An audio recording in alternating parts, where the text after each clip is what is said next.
and welcome.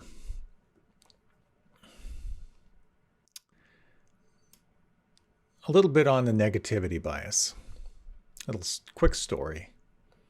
A linguistics professor says during a lecture that in English, a double negative forms a positive. But in some languages, like Russian, a double negative is still a negative. However, in no language in the world can a double positive form a negative. But then a voice in the back of the room piped up and said, "Yeah, right."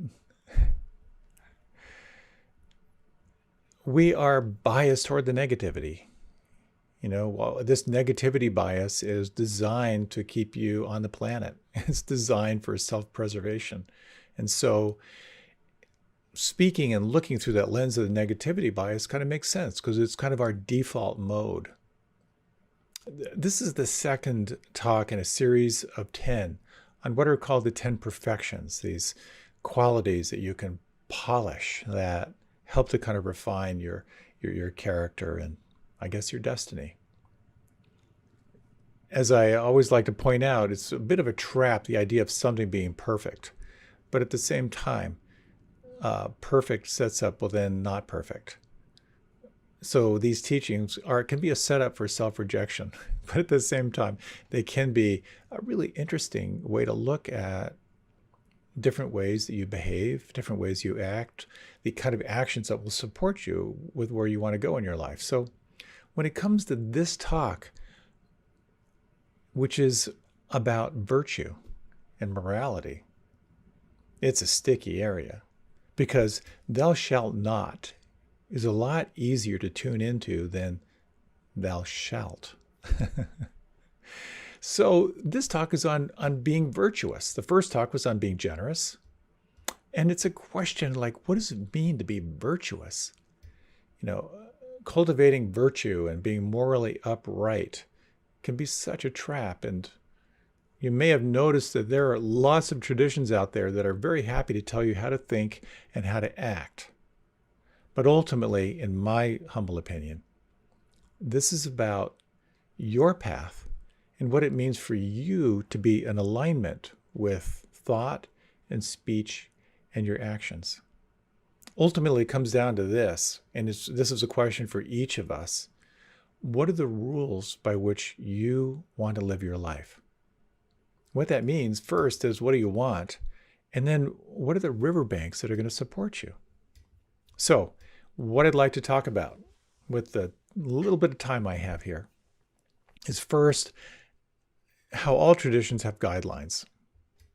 All traditions have kind of ethical behavior guidelines. And a little bit on the confusion between thou shalt not as a way of cultivating virtue. And a little bit on what is the purpose of these ethical trainings? What's on the other side of thou shalt not? And what does it mean to be awake in the world and to be mindful of actions? And how is that mutually supportive? There's such a shadow side to these teachings. And I'd like to kind of talk a little bit about some of the traps we can fall into when we start engaging into conscious use of our actions. So hopefully you'll find this helpful. That's my intent. When I was 15 years old, I learned mantra meditation through transcendental meditation. And the lights came on. My first experience of being guided into it when I got initiated, I had this instant sense of, I'm going to be doing this for the rest of my life. I had such a sense of homecoming. I could just sort of feel that shift in my consciousness. And I became a very dedicated practitioner of transcendental meditation. I was in a boarding school and I had two buddies and we'd meditate in the morning, we'd meditate in the evening. When I went to college, I found a little community where we meditated together all through college. In the Peace Corps, I kept it going. And while in the Peace Corps, I was very, very excited about doing a particular course through the tradition of transcendental meditation, referred to as the course in Siddhis, Siddhi. And the word Siddhi refers to an expression of consciousness that looks like kind of like a superpower in a way. The whole idea is that you calm the mind so still. You imagine like there's a pond without any ripple of thought. And yet within that pond without a ripple of thought, you introduce these practices which develop all these amazing capacities. And I won't go into the flashy side of what it promises, but it's pretty dramatic. And so I had $3,000 as my resettlement allowance from the Peace Corps, and my whole 2 years was around paying the tuition, which happened to be $3,000 to do this training. And so on my way to Maharishi International University in Fairfield, Iowa, I happened to stop in at this ashram. I had kind of picked up a bug when traveling in Africa, and I went to see the holistic doctor. And I thought, wait, maybe I'll recuperate here. So I happened to meet with the guru of the ashram.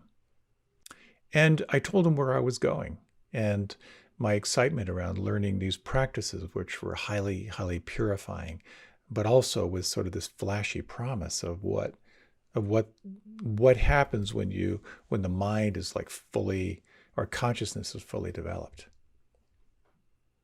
And it was very, very interesting, his response. He said, you may find it helpful to focus on purifying your desires before you develop these particular capacities or powers. Because if your desires aren't pure, you're going to use what you've learned to serve your desires.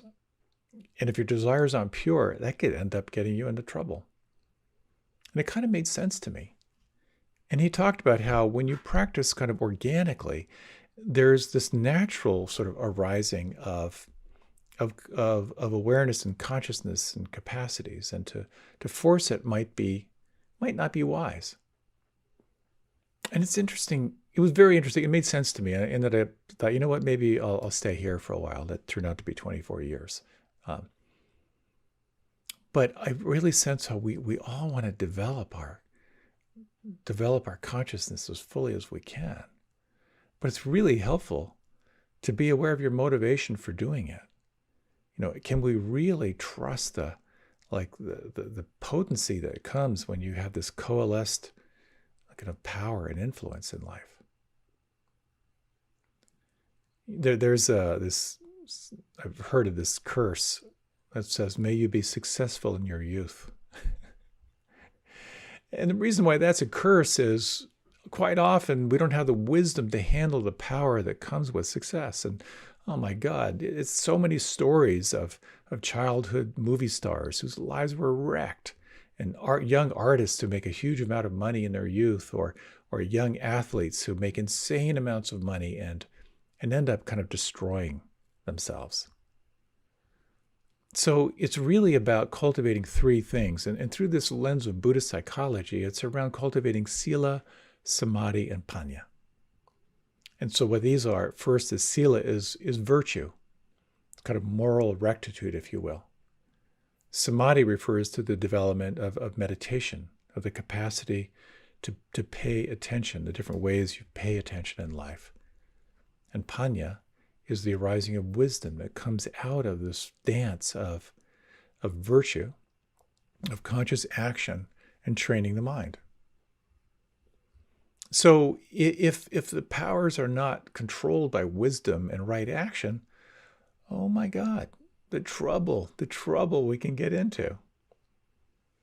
You know, the most interesting people to me are the ones who've gone through suffering and come out the other side with wisdom and compassion. The humility that comes through them is so powerful. So those who have walked this path before us have noticed that having riverbanks on your actions can be really, really helpful. If you think about it, you've got all this energy in your body, all these life energy units available to you.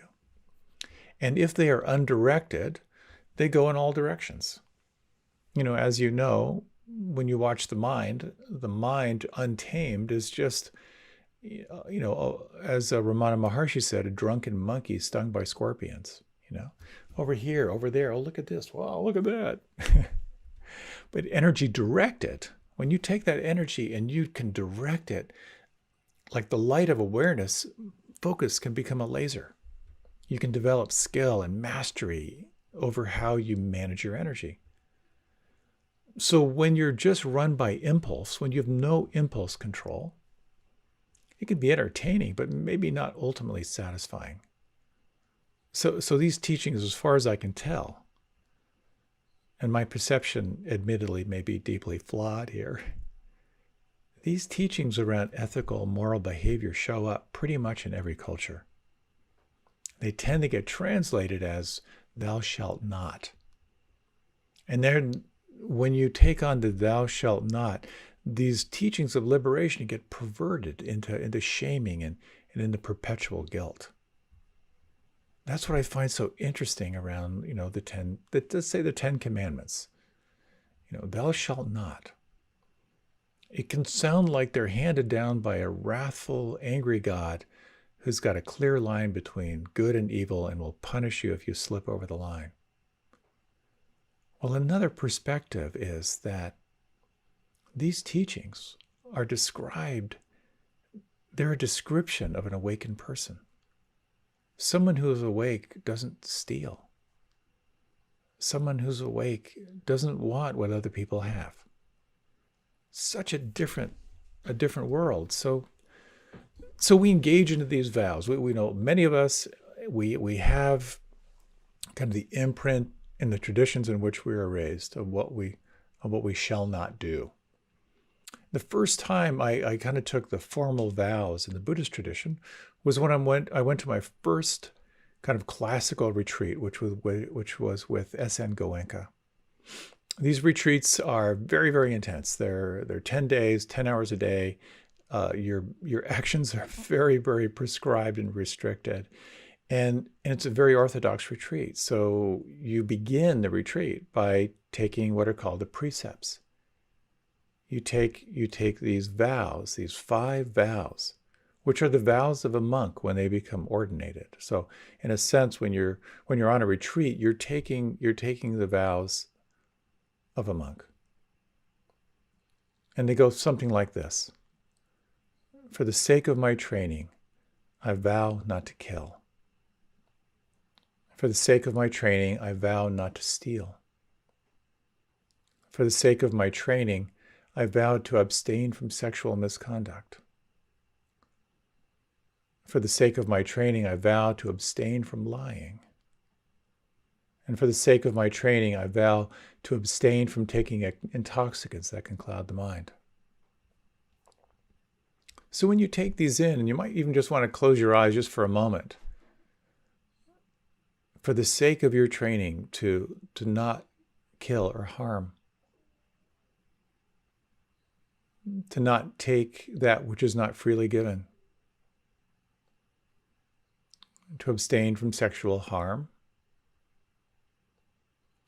to abstain from unwise speech, and to abstain from clouding the mind through the unwise use of intoxicants. And just a sense of the potency of those particular guidelines or riverbanks. So if you like, you can open your eyes, and I find it helpful to think of these as the training rules. Because we're training the mind. We're training this drunken monkey of a mind in this practice. And when we can develop them, the result is wisdom and compassion. So there's a capacity of restraint that goes on here. You're restraining the mind, and then you're watching what happens. So on that retreat, on that first day 10 retreat, an additional commitment was no reading. No reading. It was so painful for me. My favorite thing in the world was getting in bed with a New Yorker. And I found myself, I kind of woke up in a trance reading the back of my toothpaste tube in the bathroom, just something. Another one was no writing. And a friend of mine ended, he found after his retreat or during his retreat, he found a pencil and he wrote a little novella on toilet paper. So it's an amazing thing. When you practice restraint, you're creating heat, you're creating resistance.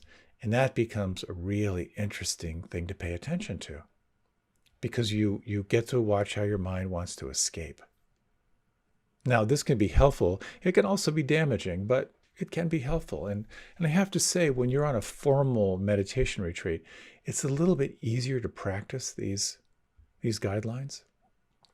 You know, your meals are provided, so you don't have to kill anything to eat. No one really owns anything other than their meditation cushion, so stealing's not a big issue on a retreat, although there have been instances of people stealing cushion from each other. In terms of refraining from sexual misconduct, it's relatively easy to do on retreat, but of course, there's a lot of sexual misconduct going on in your mind. You're not speaking, you got a vow of silence, so lying is not an issue. And in a retreat environment, it's a little bit easier to resist the temptation of gross intoxicants. But oftentimes what happens is you find yourself in your relationship with food.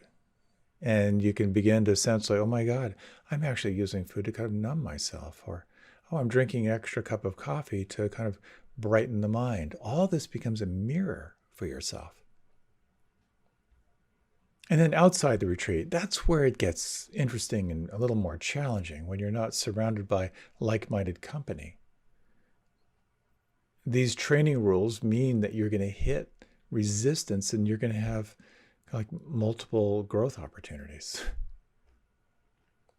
And so like anything, any one of these practices of restraint have this way of providing a mirror for your behaviors, but there's also a shadow side to it, because it becomes a setup for self-denial, self-rejection, self-judgment. In the ashram where I lived for many, many years, those who were not married had a celibacy vow. And there was one particular teacher, one guru, who reportedly said to my guru, "You're raising a snake pit by forcing everyone to do this." And in some ways he was. So there's something in me that loves challenges and discipline. I found this paradox of how a disciplined life actually creates a lot of freedom for me. And I've taken a lot of intensive trainings. I had a poverty vow or a simplicity vow for, I think it was 13 or 14 years. I had a celibacy vow for 6 years, 9 months, 2 weeks, and about 4 days. So when I moved into the community, this was a requirement. If you had any more than $100, you were supposed to turn it in. And that settlement allowance I had of $3,000, I said to my father, "Happy birthday, Dad." I wasn't willing to give that up. But practicing celibacy, if you really want to crank up the opportunity for growth in your 20s and 30s, surrounded by other people in their 20s and 30s and 40s, who are doing yoga and meditation, eating really clean food, getting lots of sleep, working out in really, really good shape. If you want to crank up some growth opportunities, take a celibacy vow. You know, they say that the halo around a saint's head is the sexual energy transmuted. At least that's what we told ourselves in the ashram. And because it was a requirement to be in the community, we had a lot of energy. We were building energy through intensive yoga and meditation and chanting, and then we had to put that somewhere. So we worked like crazy, and we worked out like crazy, and we ate a lot. That denying of sensual expression was brutal. It was so challenging. But at the same time, I learned lessons I don't know if I would have learned the lessons as clearly as I did. by consciously not engaging into romantic relationships. Here are just a few things that I took away from that. First of all, it became such a mirror for my self-image in relationship. And I found myself in all these patterns of interacting with people, of this sort of binary way I had viewing people of makeable or not makeable. And in people who were makeable or attractive, the way that I would present myself. If I say this and this person says that, maybe it means this. And the whole play, the whole internal play in my head, how I altered my personality to be around someone who I wanted to like me or someone I was attracted to. Seeing that was just so embarrassing. and then recognizing my emotional immaturity. How many people I would have pursued, gotten involved with intimately, but never would have had the emotional maturity to maintain a relationship because I never had before. And then recognizing that people with whom I would have intimately engaged out of my own codependence or neediness, by not acting on it and moving through that restraint of my impulses, that these people that I wouldn't have had the maturity to be friends with became deep, deep friends. I began to really sense how there's sort of this natural movement of the energy kind of down and out, and the practice of maintaining it and even moving it up is so powerful. A story I've told before, but because we were segmented brothers and sisters, that many of us, myself included, got very, very interested in hands-on healing techniques. So we would practice on each other a lot, the brothers. And before one of the satsangs, one of the talks, the guru came in early and saw a lot of us doing these healing touch practices on each other. And he said, no more touching. We're going to go on a touch fast. And I thought, that is cruel and unusual punishment. That's totally unfair.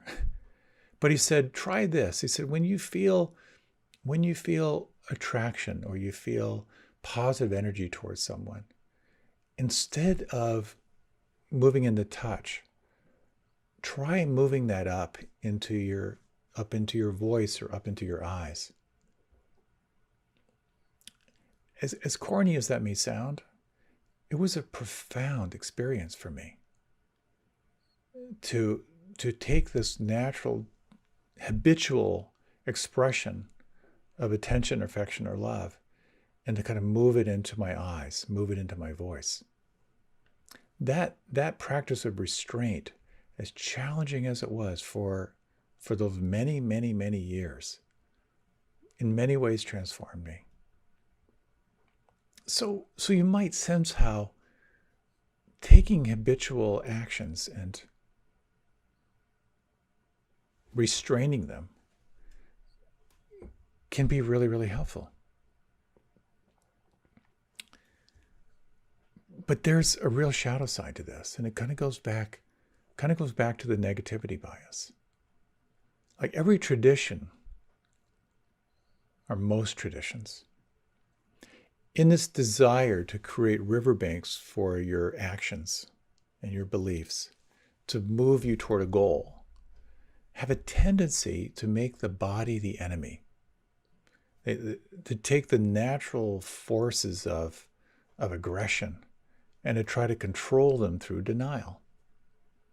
To some degree, that can be helpful and can be effective. But I'm not sure it's ultimately that skillful. To my understanding, and again, this may be flawed, pornography use and abuse is highest in the areas that are fundamentalist. That where there's a repression of the shadow, that shadow has to go somewhere. That energy has to go somewhere. So what you suppress, you express. I remember going to Europe when I was in high school and hanging out with a friend in Switzerland. And There was no drinking age. And it was such an interesting thing for me to see how casual people my age were, 15 years old, were around alcohol. It wasn't a big deal. That wasn't suppressed. And so we have all kinds of ways of being in this dance of supporting the actions that support our outcomes. I grew up in the Pennsylvania Dutch country. Just in my kindergarten class, there were a number of kids who didn't speak English. They only spoke German at home. The Pennsylvania Dutch is actually Pennsylvania Deutsch, Pennsylvania German. And what was so interesting was we had some kids in the class who were Amish. And the Amish are very, very clear. And you go into any little village or any town, you see the Orthodox Church and the Reformed Church. The Orthodox Church is saying we need to preserve the original teachings as they are, so we keep the integrity of these teachings and not water them down. The Reformed Church says we need to make this adaptable. We need to make these practices accessible for people. So we're going to do a little improv here. So the Amish are very much of the Orthodox camp. And the Amish are very, very clear. No cars, no electricity, no buttons on your clothing.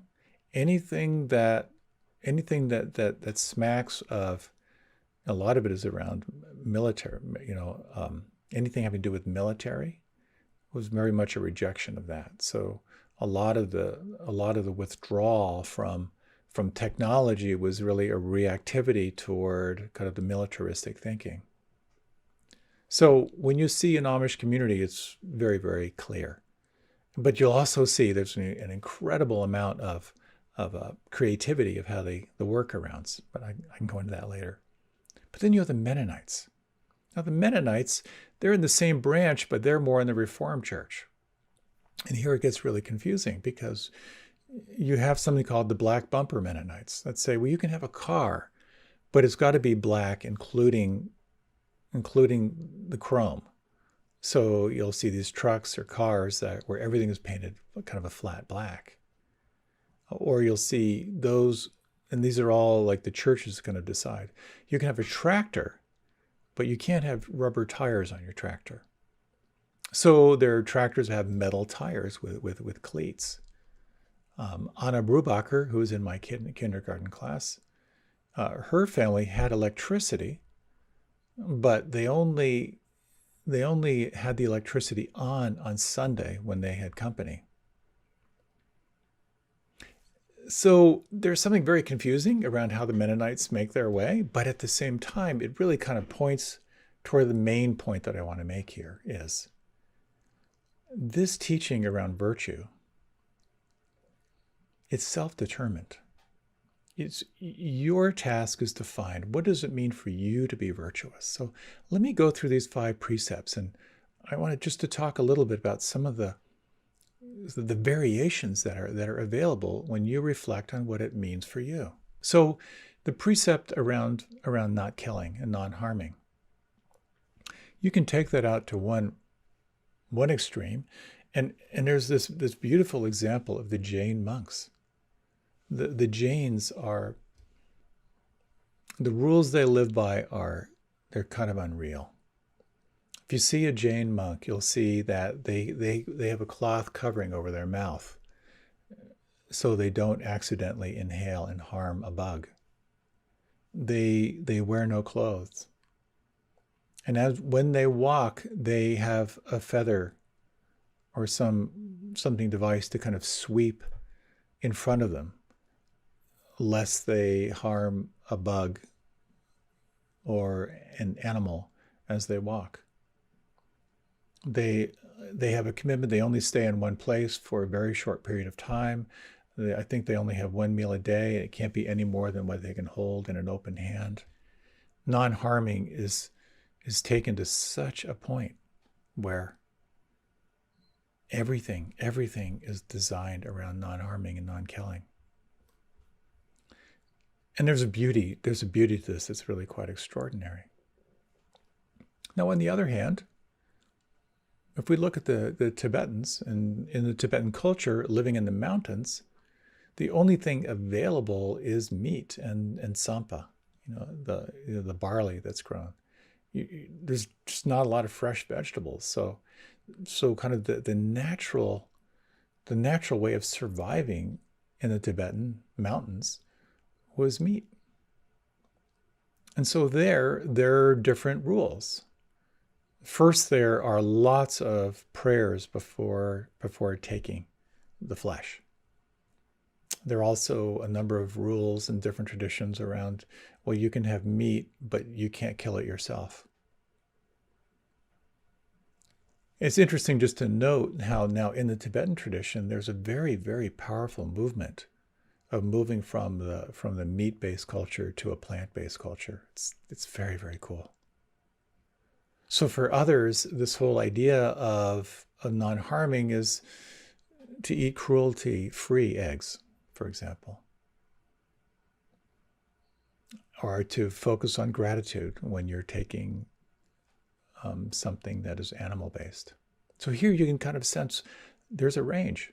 You can take it all the way to one edge, and you can take it toward the other. The whole idea of the whole precept of not stealing. Well, in some traditions, if you're caught stealing, your hand is taken off. Other traditions say, or the Orthodox tradition says, well, that one's pretty simple. Don't own anything. Do not own anything. And when desire or coveting arises, just kill it. So that very much that sense of like, do not. And as we would say around non-stealing, if you don't have a car, you won't have car problems. Celebrate the fact that you are living simply. Now, the Reformed practice, when you reflect on what does it mean to not steal? We live in such a complex world. What does it mean to be a giver in life and not a taker? Are you living in a way that you're taking from others? In this time where we're so much more aware of systemic racism and classism in our culture, aware of how much of our society was built on extracting labor from people who had no power. In your position of privilege, what does that mean to not steal? When we explore the precept of no sexual misconduct, well, many traditions say just don't go there. Just say no. And one Southern Baptist from Texas said, well, what I was taught was that sex is a horrible, ugly, and terrible thing. So you should wait and save it for someone you really love in marriage. Now, the other approach is to be mindful of doing no harm sexually. And then there are other traditions that actually embrace the play of using sexual energy as fuel. When you look at the practice of Tantra, where you're actively engaging with sexual energy as a way to wake up the energy and wake up consciousness. Where do you find your way here in terms of mindful sexuality? In terms of the precept of not lying, well, in an Orthodox practice and retreat, you don't speak. And there are many traditions where you just don't go there, because as soon as you make a break with speech, you're doing harm. Others are around exploring all the different avenues of how to be intimately aware of doing no harm when speaking. When you look at nonviolent communication, or the beautiful teachings around wise speech, which I'll touch on later, is to really pause when speaking and ask yourself, is what I'm about to say helpful? Is what I'm about to say truthful? Is it kind? Is what I'm about to say timely? Is what I'm about to say something the other person can actually hear? Bringing that quality of mindfulness to speech. Very powerful practice. Now, the fifth precept of refraining from intoxicants that cloud the mind. Again, Orthodox, don't go there. You cannot trust yourself, so don't even go there. Others say, well, be mindful, be aware of the substances that you use and the impulse behind them. And that might not just be kind of gross intoxicants, but also to be aware of the subtle intoxicants, such as food or sugar or caffeine. Pay attention. Swing that to the other side, and now we have all these studies on the incredible transformative powers of mind-expanding substances and their effect on consciousness, of exploring psilocybin, MDMA, LSD, microdosing as a way of awakening consciousness, finding ways now we can kind of unravel trauma, that you can sort of see the mountaintop and explore how that might inspire your practice. So fundamentalism basically says, let me tell you what to do, and then do it. And anyone who disagrees with you is your enemy. Don't pay attention to them. I lived my life in many ways as a fundamentalist. Stay away from sex, let me give it a shot. Be silent, let me give it a shot.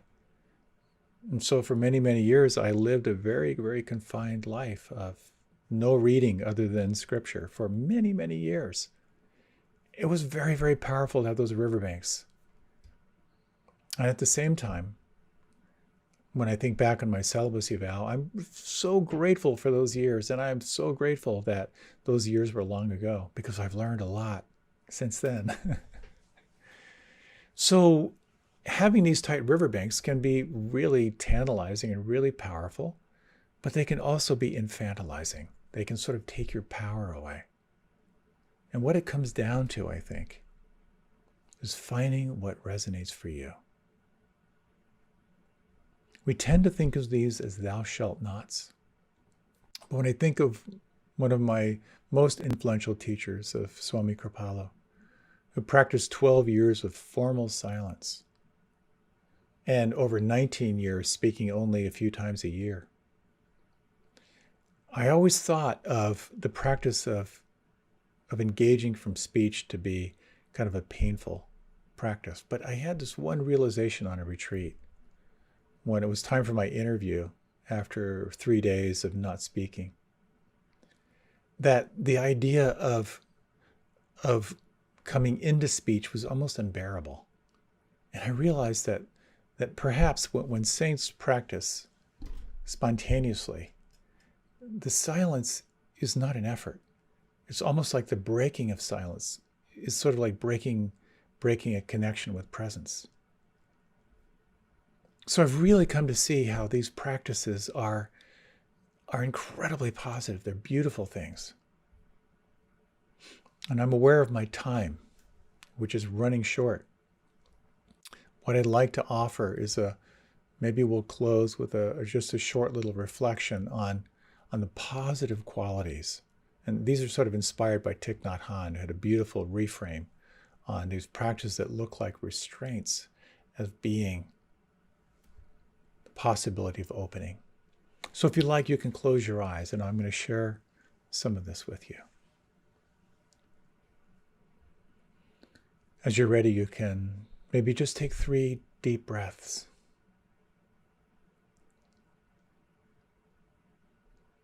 And you might just sense these following offerings as this description of awakening into wisdom and into loving presence. Aware of the suffering caused by the destruction of life, I am committed to cultivating the insight of interbeing and compassion and learning ways to protect the lives of people, animals, plants, and minerals. I'm determined not to kill, not to let others kill, and not to support any act of killing in the world.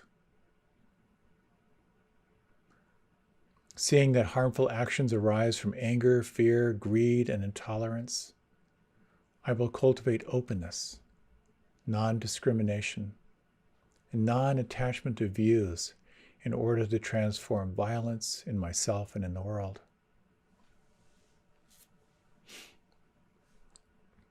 Aware of the suffering caused by exploitation, social injustice, stealing, and oppression, I'm committed to practicing generosity in my thinking, speaking, and acting. I'm determined not to steal, not to possess anything that should belong to others. I am committed to practicing right livelihood so I can help reduce the suffering of living beings.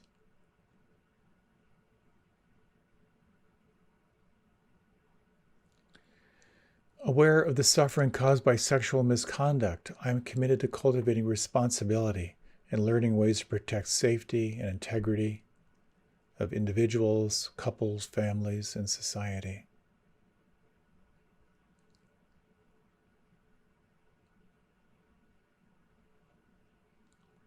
I am committed to learning appropriate ways to take care of my sexual energy and cultivate loving kindness, compassion, and joy.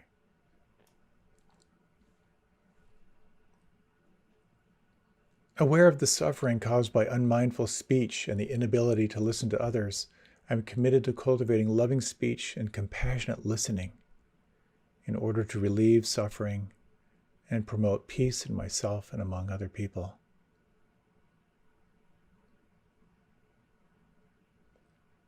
Aware of the suffering caused by unmindful consumption, I'm committed to cultivating good health, both physical and mental, for myself, my family, by practicing mindful eating, drinking, and consuming.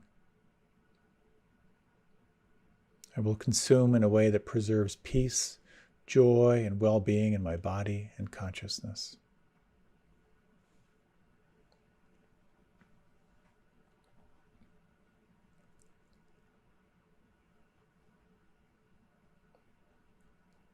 You might just sense for yourself what your life would feel like, what your life would be like if you were to embrace the guidelines that cultivate greater wakefulness, the commitment to non-harming, the commitment to not taking that which is not freely given, the commitment to use sexual awareness and sexual energy in a way that promotes kindness and compassion, to practice wise and generous speech, to honor the body in a way that your energy can serve that which is most important to you.